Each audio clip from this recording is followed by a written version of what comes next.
Grosse vague quand même. Ah, pardon, excuse-moi. Je sais. Vous connaissez les blobs? Non. Je voulais vous parler d'un entrepreneur que j'aime bien, que j'aime beaucoup. Il s'appelle Florent Gabriel. Et avec son associé Julien, ils ont fondé une société qui s'appelle Blob. Aujourd'hui, ce sont des mineurs vraiment réputés dans l'écosystème. Ils ont appelé leur société Blob en référence à un champignon par rapport à ce réseau qui peut s'étendre et qui est extrêmement résilient. Et ça rejoint justement tout à fait les thématiques d'intelligence collective qu'on développe ici. Et alors, si vous avez des a priori sur le minage de Bitcoin ou si vous avez envie de vous intéresser à comment ça fonctionne, là, je vais vous présenter une interview avec Florent Gabriel dans un instant. Avant toute chose, abonnez-vous à MetaFox pour découvrir de nouveaux projets tout à fait intéressants dans l'art, la culture et l'entrepreneuriat, la tech, les nouvelles technologies. Let's go!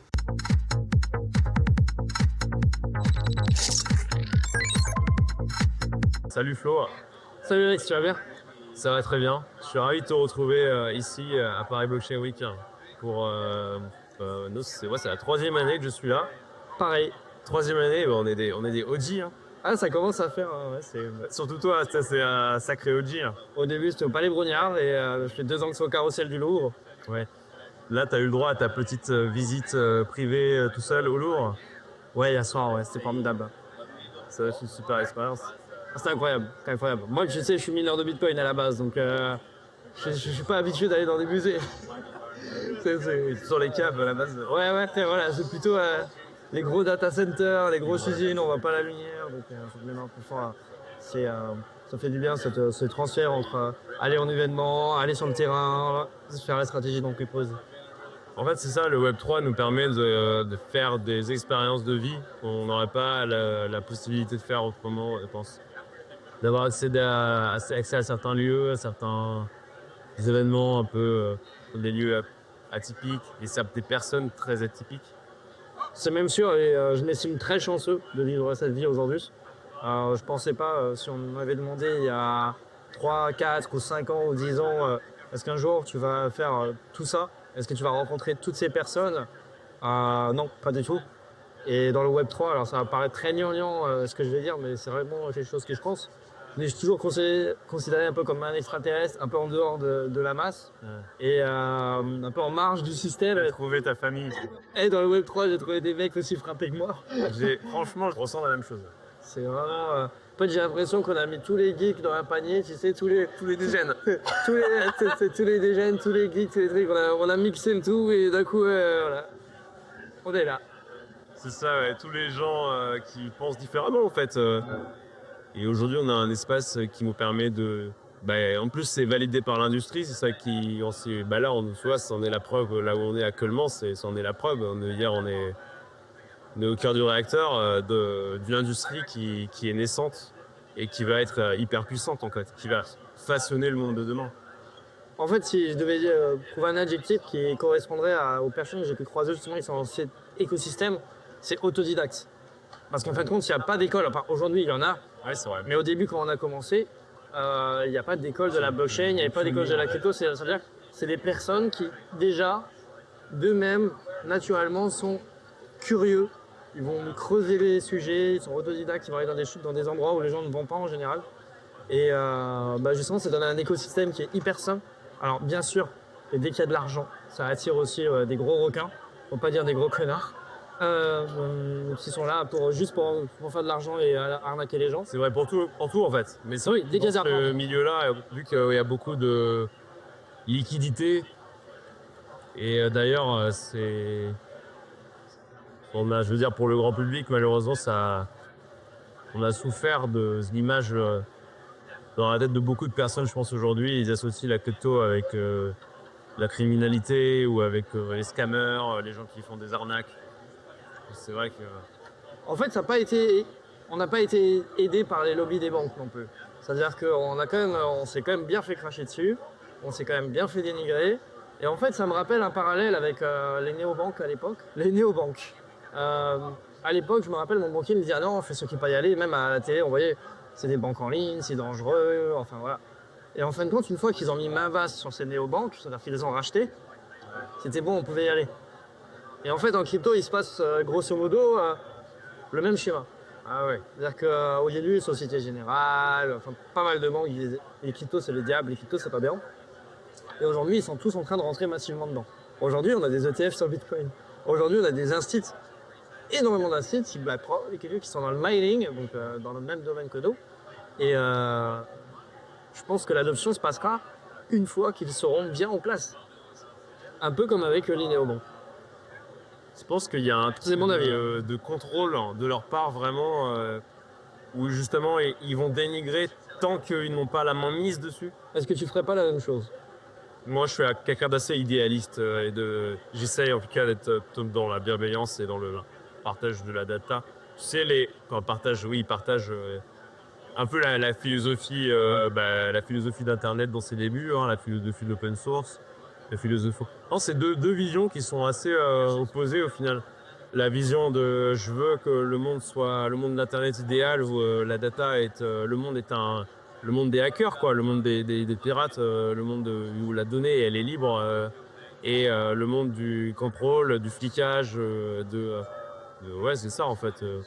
Et en même temps, ça donne des outils extraordinaires à des dictatures et même à des politiques. Je vais avoir un avis plus nuancé. Je pense que chaque intention part, chaque action ou décision part d'une bonne intention. C'est-à-dire qu'ils ne se rendent pas forcément compte de ce qu'ils font. Ça, c'est bien, ouais. Il n'est pas correct ou par rapport à notre système. J'essaie de me mettre à leur place avec toute l'empathie que je peux avoir en me disant, ils disent, c'est qui ces guignols qui sont en train de faire le Far West? Il faut réguler pour protéger les épargnants. Et le politicien va aller dans ce sens-là, parce que c'est la démagogie. Bien sûr que si toi tu étais politicien, ton but c'est d'être voté.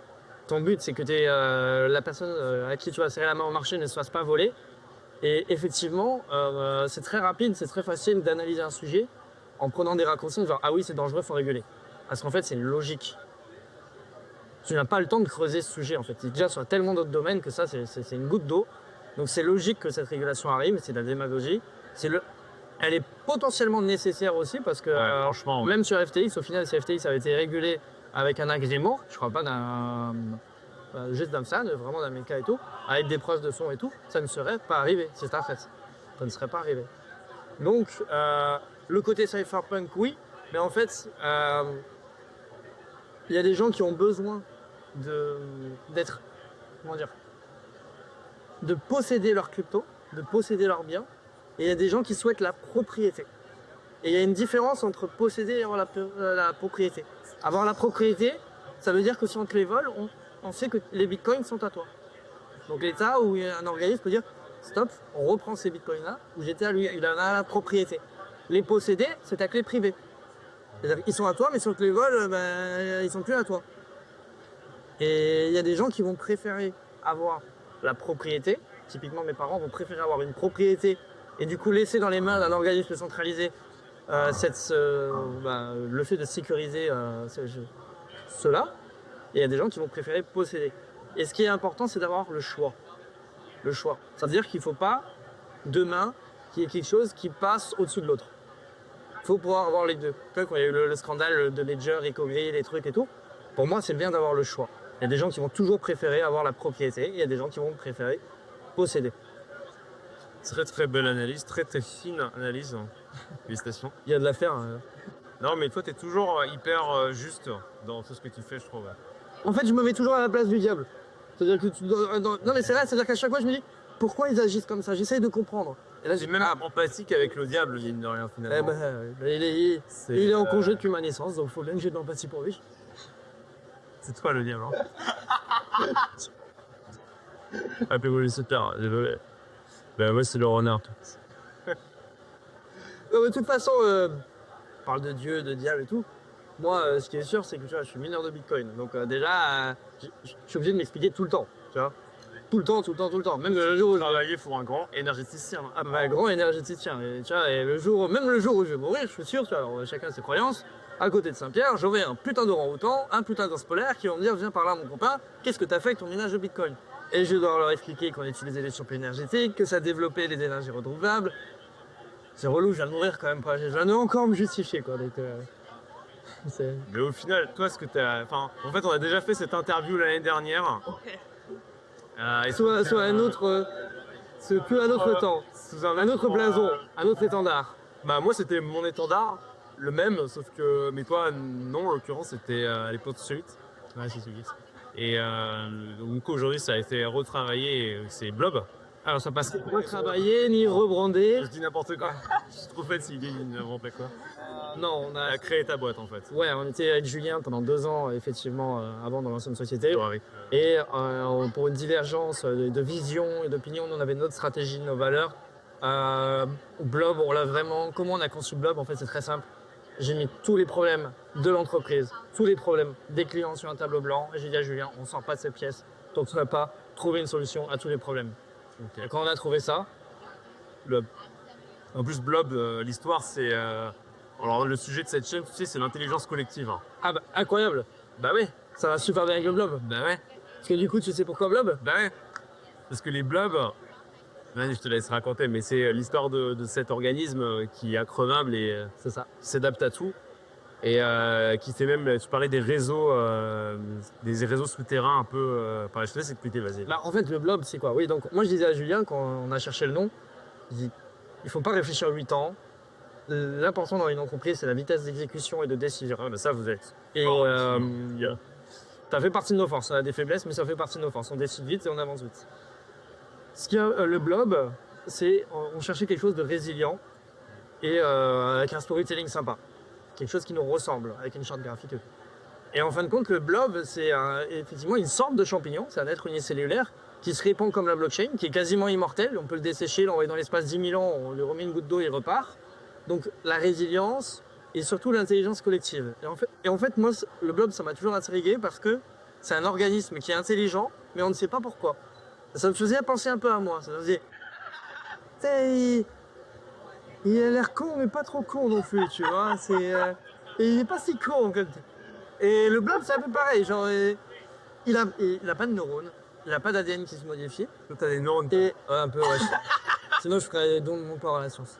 Et ils verront déjà. Peut-être que j'ai un Blob à l'intérieur. Et le Blob, en fin de compte, c'est un vrai mystère de pourquoi il est intelligent. C'est-à-dire qu'il arrive à faire des labyrinthes complexes. Ils l'ont mis sur la carte du métro et du trafic ferroviaire japonais. Il a optimisé autant qu'une IA les flux entre les différents grains d'avoine qu'il y avait, mieux que les humains en fait. Mieux que les IA. Non, enfin. Non, au même niveau, c'est IA, au même niveau. Donc en fait, le Blob, pour tout ça, c'était exceptionnel, ça nous parlait beaucoup. Et surtout, le Blob, c'est aussi un fichier informatique. Et quand tu vas dans le GitHub de Bitcoin, le premier slash, c'est Blob juste après. Ah ouais? Merde. Ah ouais, donc même Satoshi avait. Et tu sais pourquoi Blob avec 2B? Blob avec 2B pour Bitcoin, c'est ça? Et ben ça, c'est ce qu'on laisse croire à tout le monde. La vraie raison, c'est que le nom de domaine avec Blob avec un B, c'est déjà pris. Yes. Très très pragmatique. Et en même temps. Et c'était pour la SEO aussi. Ça voulait dire que, en fait, si tu tapais Blob sur Google avec un B, jamais, Wikipédia. jamais on battra le champignon. Là ouais. Alors que Blob avec 2B, Bien. je trouve que non. Et pourquoi .io avec un logo très simple, très visible, pareil, en 10 minutes. On l'a fait à la booking.com, le nom de domaine, c'est blob.io, il n'y a pas de démat. C'est très très cool. Vous essayez d'optimiser tant que faire se peut vos apports énergétiques. En gros, ce qu'on avait parlé la dernière fois, c'est que vous étiez sur des endroits, par exemple, où il y a des déperditions d'énergie. Exact. Et justement, l'adaptation de ce blob à Bitcoin, pour le minage de Bitcoin, peut se faire dans des endroits. Franchement, on avait parlé de plein de choses. Même, tu as chauffé ces tomates dans vos serres avec des serveurs, plein de choses sont possibles. Juste que tu peux nous faire un petit mot là-dessus et on suit la vidéo comme ça. Exact. En ultra rapide. Nous, on est spécialisé. Moi, je suis électrotechnicien de formation. Je travaille sur des barrages pendant 7 ans. Et on cherche des surplus énergétiques sur la planète. Et on installe des data centers sur place. On bosse avec des data centers partenaires. On vend la machine de minage au client. On héberge la machine du client dans nos data centers. On s'occupe de tout de A à Z. Et c'est ce qui nous permet d'avoir les meilleurs rendements possibles pour nos clients. Parce que le coût de l'électricité est faible dans des endroits où la température est maîtrisée, la géopolitique est parfaite. En tout cas, on fait au mieux. Gérable en tout cas. Voilà. Et notre boulot, c'est clairement ça, c'est qu'on s'occupe de tout, de A à Z. Et on a développé des solutions assez innovantes qui permettent aux clients de miner du Bitcoin sans rien faire. Voilà. Ou du Bitcoin ou d'autres crypto-monnaies d'ailleurs. Hein. C'est formidable. Et le mot de la fin, c'est Et le arrêtez d'acheter du Bitcoin, produisez-le. Prenez-du. Produisez-le. Produisez-le. Produisez-le. Produisez-le. Ouais, vous savez à qui vous adresser. Et puis, comme on dit dans le jargon, on va dire let's fuck the world. Let's conjure. 2, 1, let's go!